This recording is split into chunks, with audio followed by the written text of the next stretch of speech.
Hello, welcome to the runoble.com website and YouTube channel.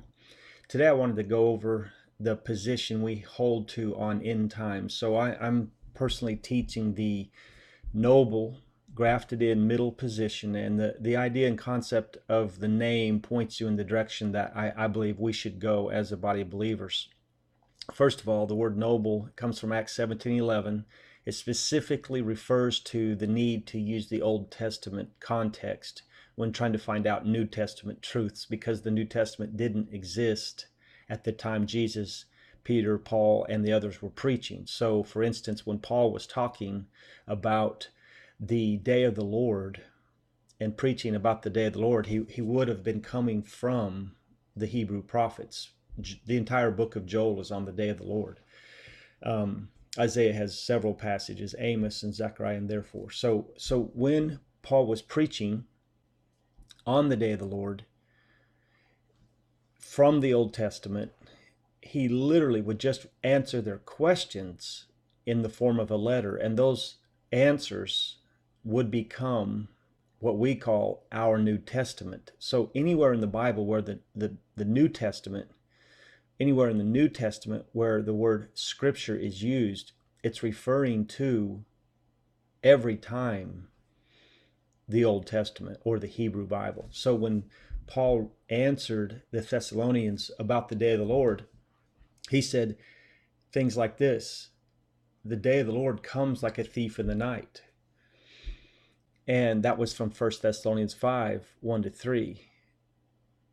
Keep reading. Verse 4 through 10 says, "But not to you, brethren, that day will not come to you like a thief in the night. Night is the time people sleep and get drunk. Stay alert and be sober.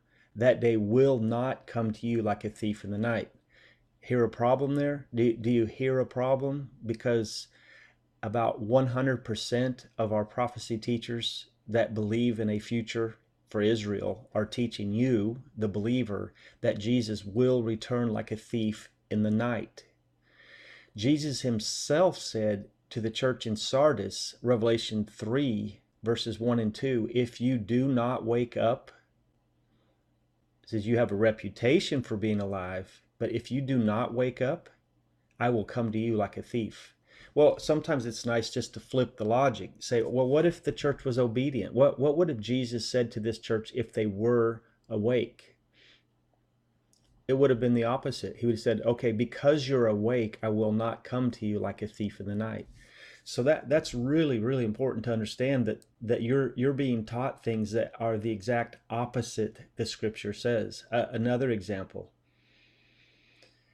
the Lord will return at any moment. Maybe by the end of this video, the rapture will happen, and then there'll be people left behind, not us. It's kind of like the opposite of in a sense, the opposite of the covenant theologian who says, I'm chosen, you're not. And the dispensational position, we're going to be taken out of here, you're going to be left behind.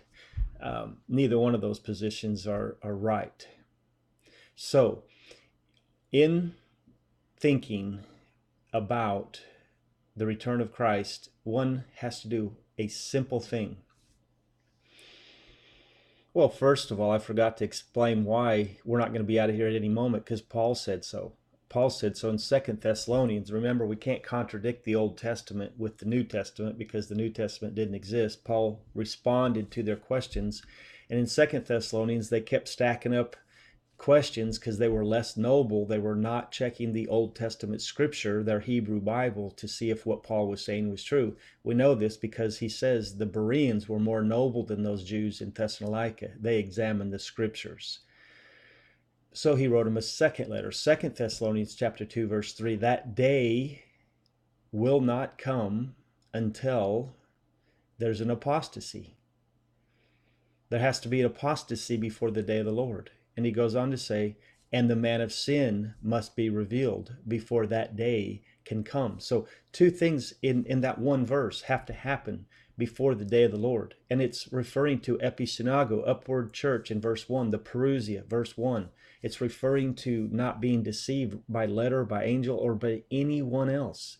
That day will not come until there's an apostasy and the man of sin is revealed.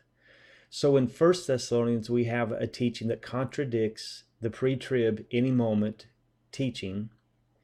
In 2 Thessalonians, we have a verse that contradicts the pre-trib any moment 7-year tribulation. We'll be out of here at any moment. You'll be left behind teaching. You people have been deceived to the extent it is unbelievable. It literally means you have not been reading your own Bible. You are not examining the scripture to see if what you've been told is true. It's unbelievable to me. Now, how do we get through this? What you do, first of all, you want to realize that there's no rescue 7 years before the judgment, and that's patently false. There is no 7 years between the rapture and the second coming. Study the Old Testament. Study Noah and the flood. The very same day Noah entered the ark, the rains came. There was no 7-year gap.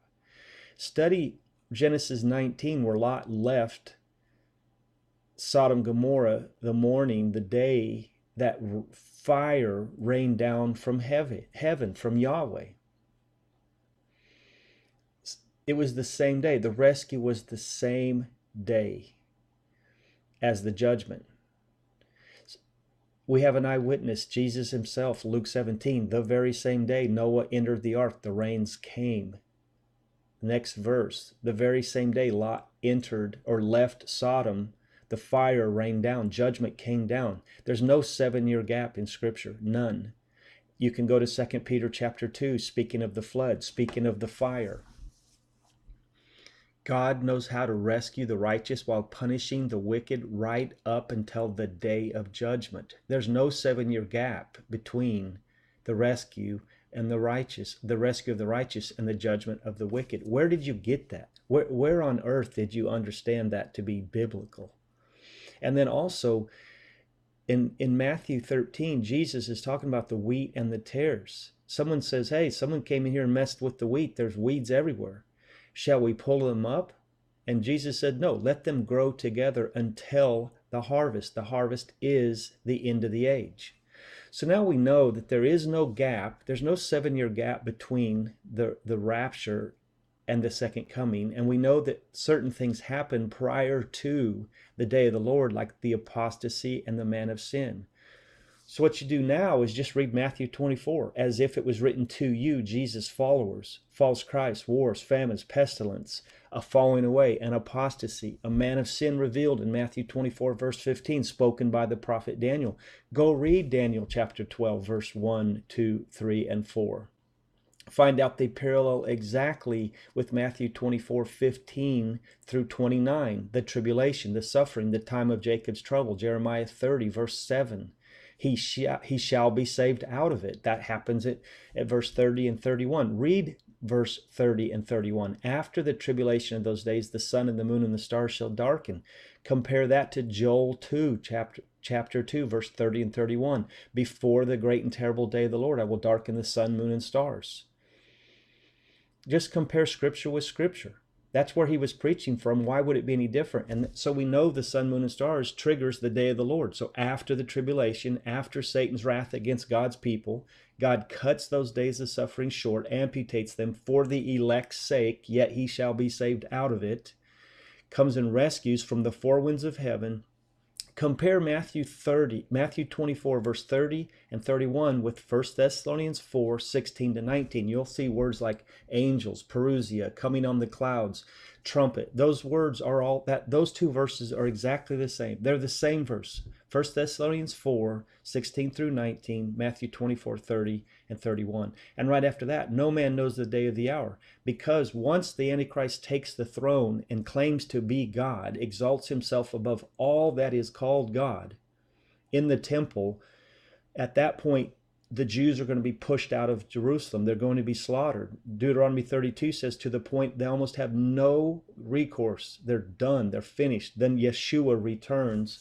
And the day of the Lord's wrath, the Lord alone is exalted. Isaiah 2, 10 through 22. We have to get this right. So when you study in the end times, study the Old Testament, study the Hebrew prophets, put it together, and you'll see that there is no 7-year gap between the rescue of the righteous and the judgment of the wicked. You'll see that there are certain things that happen before the day of the Lord. And you'll also see that he's not coming to the church like a thief in the night. So if you wake up, he won't come to you like a thief in the night either. It's probably about time to start figuring this stuff out, don't you think?